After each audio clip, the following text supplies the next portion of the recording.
중국의 정치 경제적 미래에 대한 두려움이 확산되면서 이 중국 부유층들이 대탈출을 본격화하고 있습니다. 이는 중국 사회의 또 다른 공황 유발의 계기가 되고 있다는 점에서 이런 현상이 어디까지 확산될지 눈길이 쏠립니다. 한 달에 무려 65조 원이나 유출되는 상황에 대해서 Y타임스가 추적해 봤습니다. 지금 시작합니다.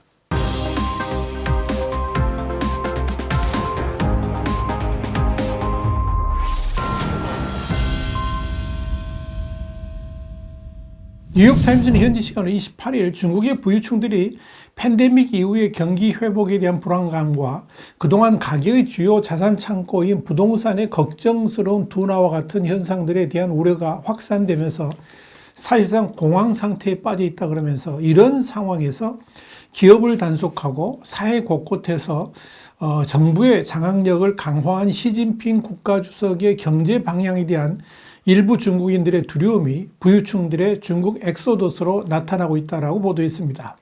뉴욕타임즈는 이어서 올해 주로 중국 가계와 민간 기업이 해외로 빼돌린 자금은 매월 500억 달러, 그러니까 한 64조 5천억 원 정도에 이르는데 이는 중국의 대규모 흑자로 유입되는 자금과 거의 일치한다라고 분석했습니다. 다시 말씀드려서 중국이 무역 등을 통해서 벌어들인 수익만큼 해외로 빠져나가고 있다. 그런 의미입니다. 뉴욕타임스는 거의 3년에 걸친 중국 국경을 완전히 봉쇄했던 코로나19 팬데믹 예방 조치가 끝난 후에 여행이 자유화되자 중국 여행객들이 본격적으로 일본 도쿄, 영국 런던, 미국 뉴욕 등을 방문해서 일본에서 고가 아파트를 매입하고 금리가 낮거나 떨어지고 있는 중국보다 높은 금리를 주는 미국과 유럽의 계좌에 돈을 넣어서 주식과 보험 증서를 구입하고 있다고 전했습니다. 위안화 가치가 올해 초에 16년 만에 가장 낮은 수준으로 떨어졌고 지난 두 달 동안에 1달러당 7.3위안 근처를 맴도는 것도 이 중국 자본의 유출을 불러오는 중요한 요인 중에 하나입니다. 이는 부유층들이 아무리 많은 중국 위안화를 갖고 있어 봤자 앞으로 더욱 손해만 날 수밖에 없다고 판단해서 한시라도 빨리 달러나 해외 부동산 또는 금괴 등의 자산으로 대체하려는 열기가 이 중국 부유층들에게서 강력하게 불고 있다 하는 의미입니다. 물론 중국 당국은 중국 내 자본의 해외 유출을 엄격하게 통제하고 있습니다. 실제로 중국에서는 연간 5만 달러 한도 내에서 해외 송금이 가능합니다. 그러나 중국 사회가 원래 그렇듯이 이를 회피할 수 있는 방법은 도처에 숨어 있습니다. 일부 중국인들은 해외 송금에 대한 중국 정부의 엄격한 규제를 회피하기 위해서 기내 반입 소화물용으로 작은 금괴라든지 예화를 대량 구입하기도 합니다. 해외로 돈을 송금하는 방법도 얼마든지 찾을 수 있습니다. 최근 보도에 따르면 익명을 요구한 한 중국인 사업가는 최근에 싱가포르로 500만 위안, 한 9억 2천만 원 정도를 보냈다고 했습니다. 이 사업가는 불법 송금 조직을 통해서 환치기를 했습니다. 물론 이 방식은 은행을 통해 송금할 때보다 환전 수수료가 20에서 한 30% 정도 비쌉니다. 하지만 합법적으로 거액을 해외로 옮길 수 있는 방법이 마땅치 않기 때문에 해외 송금을 원하는 부유층은 대부분 불법 네트워크를 활용하고 있는 겁니다. 중국인들이 사용하는 비공식 송금 시스템은 하왈라로 불립니다. 이 하왈라는 이슬람 문화권에서 전통적으로 사용해왔던 신용거래 시스템을 말하는 것이지만 지금은 은행을 통하지 않는 국제적 송금 시스템을 통칭하는 용어로 쓰이고 있습니다. 때로는 이 외국 기업 인수합병, 그러니까 M&A를 이용해서 자산을 해외로 이전하기도 합니다. 예를 들면 A 중국 기업이 실제 가격보다 비싼 값에 미국에 있는 B 기업을 사들이도록 한 뒤에 차액을 현지에서 되돌려받는 게 대표적인 수단입니다. 100억 원짜리 해외 기업을 200억 원에 산 뒤에 100억 원을 되돌려받는 식입니다. 자금 이전을 원하는 부유층은 중국 본토에서 A 기업에 100억 원어치 위안화를 지급하면 자금 세탁이 완료가 됩니다. 물론 이런 방식의 자금 유출이 발각된다면 통상 송금 시도 금액의 30%를 벌금으로 내야 되고 또 금액이 과다하면 1에서 5년의 실형을 받거나 뇌물죄 등 중죄가 있을 경우에는 무기징역까지 처분이 내려지기도 합니다. 결국 중국 부유층들은 이런 위험을 감수하면서 자금을 중국 밖으로 유출하고 있다, 이렇게 보시면 됩니다. 최근 들어서 부쩍 늘어난 방식이 해외의 부동산 구입을 통한 자금 유출입니다. 중화권을 대상으로 온라인으로 일본 부동산을 소개하는 선지마오샤안의 자오지 최고 경영자는 중국인들이 300만 달러, 한 38억 7천만 원 이상의 도쿄 아파트의 주요 구매자로 부상했다 그러면서 이들은 종종 현금 가방을 들고 대금을 지불한다라고 전했습니다. 그런 이어서 중국인 구매자들이 팬데믹 전에는 일반적으로 도쿄의 원룸 아파트를 33만 달러, 그러니까 한 4억 3천만 원 이하로 구입해 임대를 했는데 지금은 훨씬 더 큰 주택을 구입하고 투자 비자를 받아서 가족을 이주시키고 있다고 밝혔습니다. 그렇다면 부유층들의 이런 자금 유출이 중국 경제에는 어떤 영향을 미치게 될까요? 물론 전문가들은 중국의 주요 공산품 수출 호조로 현금이 꾸준히 유입되고 있어서 올 500억 달러, 한 64조 5천억 원 수준의 자금 이탈 속도가 17조 달러, 그러니까 이경 1947조 원 규모의 중국 경제에 임박한 위험은 아닐 수도 있다, 이렇게 봅니다. 그러나 부유층들의 자금 유출 규모가 한 달 중국의 무역 수입과 막먹는 규모로 커졌고 앞으로 더욱더 확산될 수 있는 여지가 있다는 점에서 중국 경제를 멍들게 하는 심대한 요인이 될 수도 있을 겁니다. 지금 수준이나 해도 연간 6천억 달러, 그러니까 한 774조 원에 이를 수 있기 때문에 그렇습니다.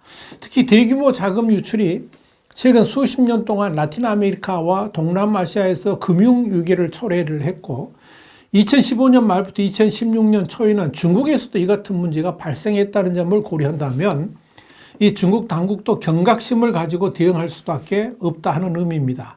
중국은 사실 8년 전에 심각한 통화 위기를 겪은 바 있습니다. 주식시장 폭락과 통제된 방식으로 위안화를 평가절하하려는 시도가 실패로 돌아갔던 것이 큰 원인이었는데 당시 중국 중앙은행인 인민은행은 위안화 가치를 유지하기 위해서 매달 1,000억 달러에 달하는 외화 보유액을 지출해야 했습니다. 그런데 지금 상황도 위안화의 가치가 하락하면서 인민은행은 올해 여름 통화 안정화를 위해서 매달 약 150달러를 지출하고 있습니다. 그렇게 열심히 방어를 하고 있기 때문에 8년 전과 같은 사태는 일어나지 않을 것이다, 이렇게 중국 당국은 장담하고 있는 겁니다. 이렇게 자신감을 갖는 중요한 이유는 중국 정부가 2015년과 2016년에 대규모 자금 유출의 주요 창구였던 대형 국영기업들에 대한 정치적 통제를 더욱 강화하고 있기 때문에 그렇습니다. 그러니까 8년 전과 유사한 자금 이탈 움직임은 일어나지 않을 것으로 보고 있는 겁니다. 이를 위해서 중국 정부는 대형 국영기업들이 지정학적 가치가 거의 없는 호텔과 오피스타워 또 기타 자산에 대한 대부분의 해외 투자를 전면 금지시켰습니다. 이런 해외 투자 규제를 설계한 판궁성은 지난 7월 인민은행 총재가 됐습니다. 아울러 이번에는 민간기업과 가게들이 자금을 해외에 유출하고 있긴 하지만 많은 중국인의 재산이 쉽게 팔리지 않는 부동산에 묶여 있고 상하이, 선전 등 주요 도시에서 위안화를 달러 및 다른 외화로 환전하던 불법 환전소가 8년 전 경찰의 급습으로 문을 닫았다는 점도 중국에서 금융위기가 재현되지 않을 것이라는 전망에 힘을 실게 하는 요소가 됩니다. 이와 함께 중국 규제 당국은 별도 관리 지역인 마카오에 대한 거의 모든 카지노 투어를 폐쇄했습니다. 이에 따라 부유한 중국인들이 위안으로 카지노 칩을 구입하고 일부 도박을 한 다음에 나머지를 달러로 환전하는 방법이 불가능해졌습니다. 이렇게 중국 당국이 자금의 해외 유출을 막기 위해서 고군분투하고 있지만 그럼에도 불구하고 이 중국 당국도 모르는 사이에 부유층들에게서 한 달에 무려 500억 달러나 줄줄 세고 있다는 점을 유의할 필요가 있을 겁니다. 이와 관련해서 뉴욕타임스는 최근 중국 본토의 중국은행과 중국 자오상 은행이 홍콩 지점보다 7% 비싼 가격으로 골드바를 판매했는데 이는 쉽게 국외로 반출할 수 있는 금에 대한 중국 내 수요가 높다는 것을 의미한다, 이렇게 분석했습니다. 여기에 중국 당국이 아무리 철저하게 막아도 구멍이 있다는 것을 보여주는 또 다른 사례가 있습니다. 그건 홍콩의 은행 계좌를 개설한 다음에 은행 예금 증서와 유사한 보험 상품을 사기 위해서 송금하는 것입니다. 홍콩 보험당국에 따르면 올해 상반기 홍콩 방문 중국 본토인에게 판매하는 신규 보험의 보험료가 2019년 상반기 대비 21.3%나 급등을 했습니다. 뉴욕타임스는 여기에 대해서 홍콩 주룡반도, 그리고 고룡반도 소재 중국은행 한 지점의 경우에 중국 본토인들이 개점 90분 전인 오전 7시 30분부터 긴 줄을 서고 기다려서 오전 8시 이후에 도착한 사람들은 영업시간 종료 전에 은행 업무를 마칠 수 없을 정도인데, 이들은 저축을 보관할 안전한 장소를 찾으면서 일반적으로 미국 통화로 이전보다 몇 배나 많은 3만 달러에서 5만 달러의 보험 상품에 가입한다라고 전했습니다.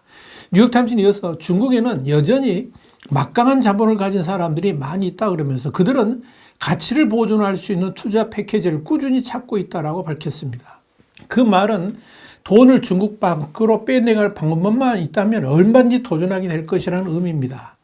결국 중국 부자들이 자산을 해외로 옮기는 것은 자국 경제에 대한 불안감 때문입니다. 경제 성장률도 곤두박질 치고 있고 정치적, 지정학적 불안감이 증폭되는 것도 중국 자본의 대탈출을 부추기는 요인입니다. 여기에 시진핑 주석이 수시로 외치는 공동부유 정책으로 인해서 부유층들의 재산이 언제든지 빼앗길 수도 있다 하는 두려움까지 겹쳐 있습니다. 이렇게 돈을 가진 부유층들이 두려움을 느끼는 나라는 경제가 지속되기 어렵습니다. 지금 중국 경제가 살아나려면 내수가 활성화돼야 되는데 시진핑의 서슬프런 정책은 소비자들의 지갑을 닫아버리게 하고 있습니다. 여기에 대해서 중국계 부동산 기업 주와이는 향후 2년 내에 70만 명 이상의 중국인이 중국을 떠나서 해외로 본거지를 옮길 것으로 예측을 했습니다. 이렇게 중국은 지금 차이나 포비아, 그러니까 중국 공포증이 가득합니다. 이런 상황에서 중국 경제가 위기의 터널을 빠져나오기를 기대하는 것 자체가 연목구어일 것입니다. 와이타임 정세 분석이었습니다. 감사합니다.